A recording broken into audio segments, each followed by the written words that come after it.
we can think of 3 kayas. फिर उसके बाद उन्होंने सोचना शुरू किया कि अभी हम 3 काया के रूप में सोच सकते हैं. Instead of Rupa Kaya, they called it Nirmana Kaya. तो रूप काया के बजाय वो उसे निर्माण काया कहते हैं. Because of course the Sambhoga Kaya is also Rupa, yeah? क्योंकि संभोग काया भी अपने आप में एक रूप काया है.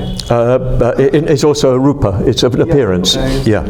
तो जो संभोग काया है वो अपने आप में भी रूप काया है. No, just Rupa, it's a Rupa, it's a form. Yeah, yeah.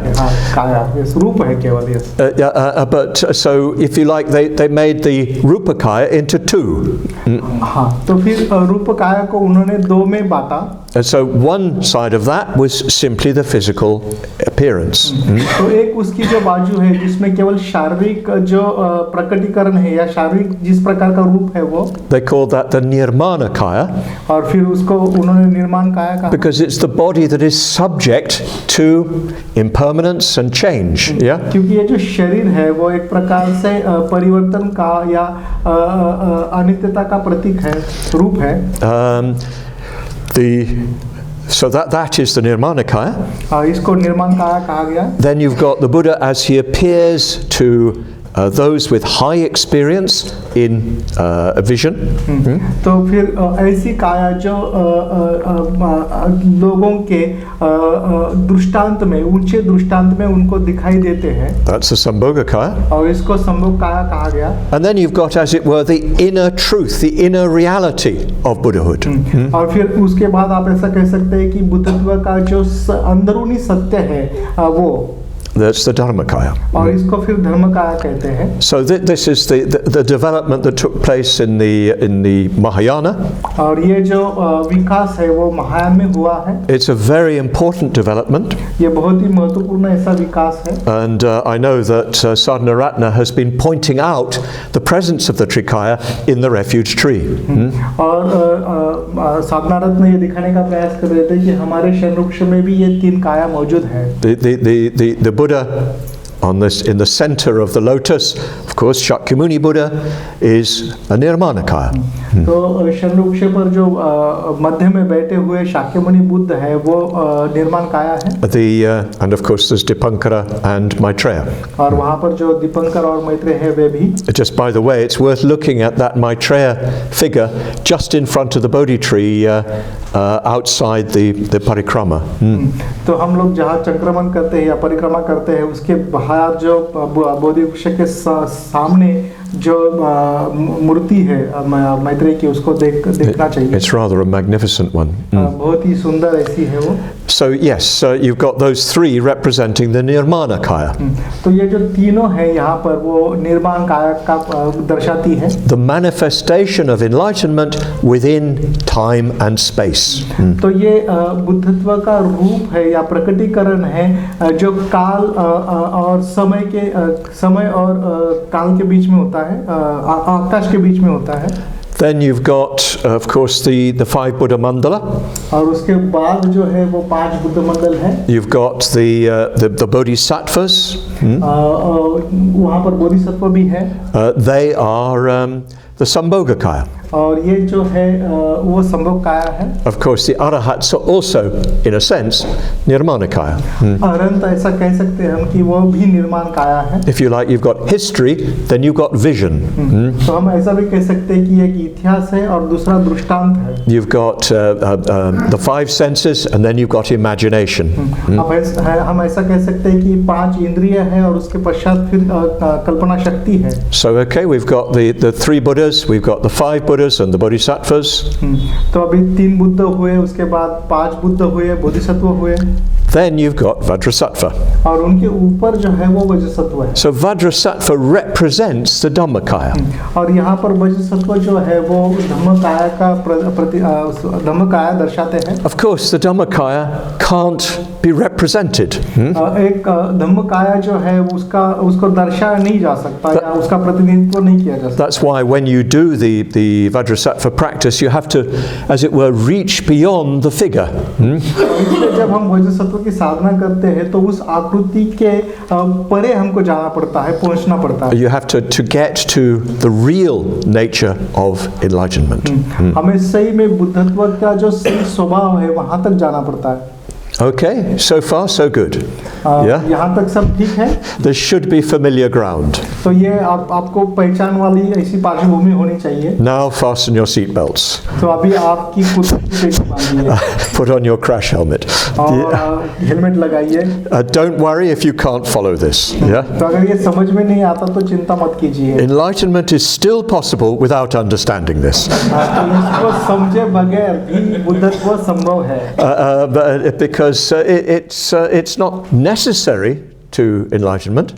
ये बात जो है बुद्धत्व के लिए बिल्कुल आवश्यक नहीं है। But it may help you to think and to understand. लेकिन ये आपको विचार करने के लिए और समझने के लिए मदद कर सकता है। It may even clarify to you certain experiences that you may have. तो कुछ जो अनुभव आप लेते हो उसको स्पष्ट करने के लिए भी इसकी मदद हो सकती है। So we remember where we got to on the yellow paper. Yeah. तो अगर आपको याद है तो ये जो पीला पेपर है वहाँ पर हम कहाँ तक गए थे? We saw that step 5, realization of the nature of mind is enlightenment. Yeah. तो हम 5वें चरण तक आए थे जिसमें हमने देखा था कि आपके मन को जानना या पहचानना ही स्वयं बुद्धत्व है। Yes. So if you follow that one, you can go over to there. Yeah. अगर ये आपको समझ में आता है तो इससे फिर आप यहाँ पर जा सकते हो। So yes, and then the next step we saw is the nature of mind is therefore Buddha. और इसलिए फिर वहाँ पर हमने देखा था कि उस अर्थ से फिर मन का स्वभाव ये बुद्ध है। So this aspect of the tradition identifies the nature of mind. Your mind, my mind, is identical with Buddhahood. और फिर परंपरा में इस तरह से ये देखा गया कि आपका मन और मेरा मन जो है बिल्कुल एक जैसा है जो बुद्धत्व का है। This is in a way quite simple. एक अर्थ से ये बिल्कुल सीधा है। It's simply saying we all have the capacity to gain enlightenment. तो ये बात केवल इतना ही सहजता से बताती है कि हम सब में बुद्धत्व की क्षमता है। There's something about our minds that is capable of enlightenment. तो हमारे मन में ऐसा कुछ है जो बुद्धत्व के लिए सक्षम है। You could even say, and the tradition does say this, that our own minds are ultimately the Buddha. परंपरा भी ये कहती है या हम भी ऐसा कह सकते हैं कि अंतिमता हमारा मन जो है वो बुद्ध ही है। But yesterday I gave you lots of warnings about this. कल लेकिन इसके बारे में मैंने कई सारी चेतावनियां दी थी आपको। Please don't say Subhuti said I am a Buddha, therefore give me the high seat. तो ऐसा मत कहिए कि सुबुद्धि ने कहा है कि आप अभी बुद्ध हो तो मुझे जरा ऊंचा आसन दीजिए। Otherwise I will be reborn somewhere down there. अगर सुबुद्धि को ऐसा करते हैं आप तो मैं मतलब सुबुद्धि जो है वहाँ पर नरक में पैदा हूँ। So my future is in your hands. तो कृपया मेरा जो भविष्य है वो आपके हाथ में है।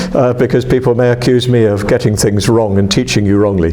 Yeah. शायद लोग फिर आपको गलत बात पढ़ाने के लिए मुझे जिम्मेदार ठहराएंगे। But you can see there's something about the nature of your mind that is the same as enlightenment.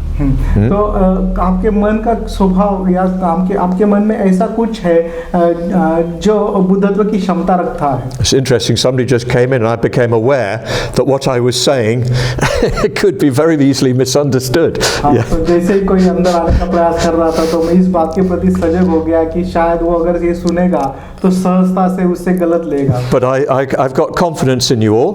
तो मुझे अभी आप में विश्वास है इस बात को आप अच्छा रखेंगे। You either understand what I'm saying, so there's no problem.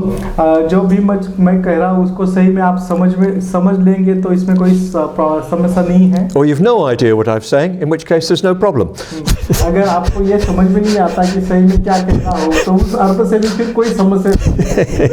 But there's something about our minds, the way our minds are, which makes it possible for us to gain enlightenment. तो फिर जिस प्रकार से हमारा मन है वो एक प्रकार से ये संभव बनाता है कि हम बुद्धत्व प्राप्त कर सकें। So you can say that the nature of our minds, the nature of mind itself is Buddha. तो इसलिए हम ऐसा कह सकते हैं कि मन का स्वयं का स्वभाव ही बुद्ध है।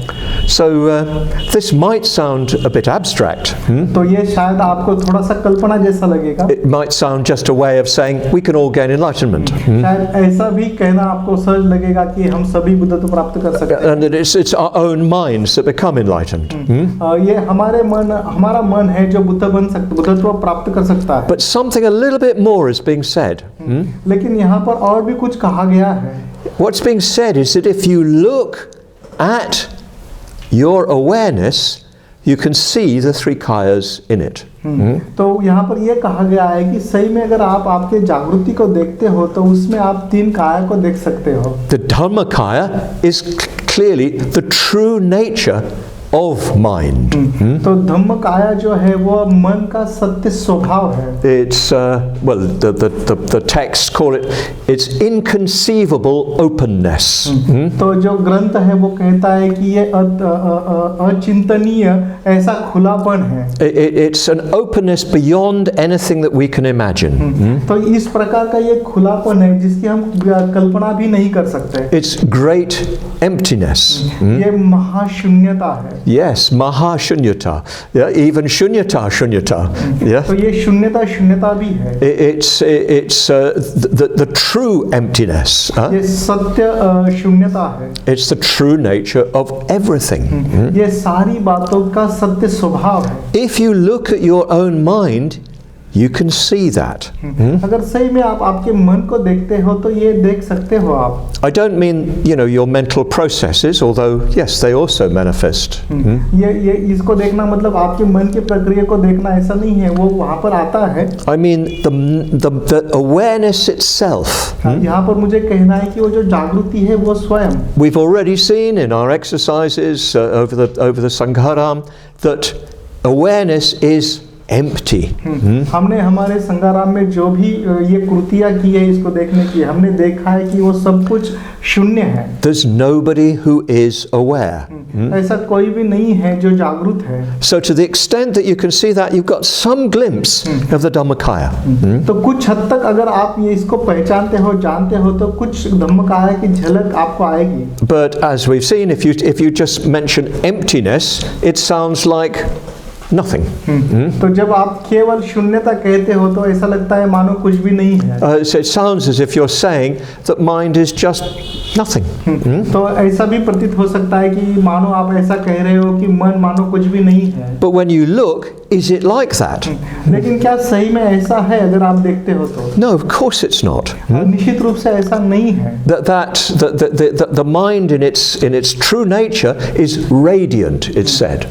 तो ऐसा कहा गया है कि मन जो है वो अपने मूल स्वभाव में प्रसारित करने वाला है, वो प्रसारित करने वाला। It's luminous, वो तेजस्वी है, clear, स्पष्ट है, full, परिपूर्ण है। in other words, nothing missing from it. दूसरे अर्थ से उसमें कुछ भी छूटा नहीं है। And it shines spontaneously. और वो सहजता से प्रकाशित होने वाला है। So you look in at your own mind and you see this shining, radiant quality to it.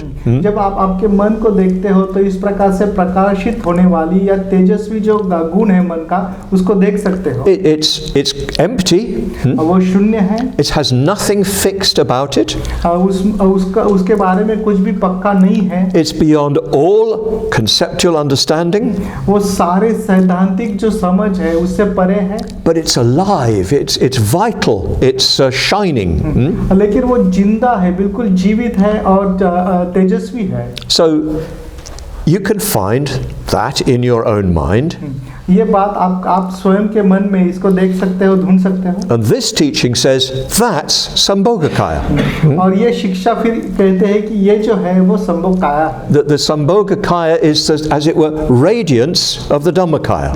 तो हम ऐसा भी कह सकते हैं कि संभोगकाया जो है वो एक प्रकार से धर्मकाया का ही प्रसारण है। You could say that the Dhammakaya, this doesn't work very well, but you could say the Dhammakaya is like the flame. तो धम्मकाया को एक प्रकार से आप ज्योति के रूप में देख सकते हो, ज्वाला के रूप में देख सकते हो। And the light shining from it is like the Sambhogakaya. और उस ज्योति से जो भी प्रकाश प्रसारित हो रहा है वो संभोगकाया है। So that is your mind. और आपका मन यही है। Your mind has these two fundamental characteristics. आपके मन को ये दो मूलभूत ऐसे उसके लक्षण हैं। It's empty. It has no fixed nature. वो शून्य है, उसमें कोई भी पक्का स्वभाव नहीं है। It's beyond all thought. वो सारे विचारों के परे है। And on the other hand, it's radiant. और दूसरे बाजू में वो बिल्कुल तेजस्वी है, Clear. स्पष्ट है। Therefore, happy.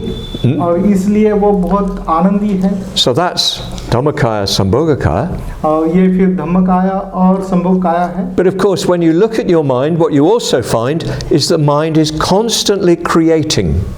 अगर आप मन में देखते हो तो आप पाओगे कि मन जो है कुछ ना कुछ निर्माण कर रहा है, हमेशा निर्माण करता है। All sorts of thoughts and feelings arise in your mind. आपके मन में कई सारे प्रकार के विचार, भावनाएं उत्पन्न होती है। A whole world of experience arises. और आपके अनुभव का सारा जो विश्व है वो भी वहाँ निर्माण होता है। Because everything that we see, everything that we hear, we don't actually hear anything outside the mind.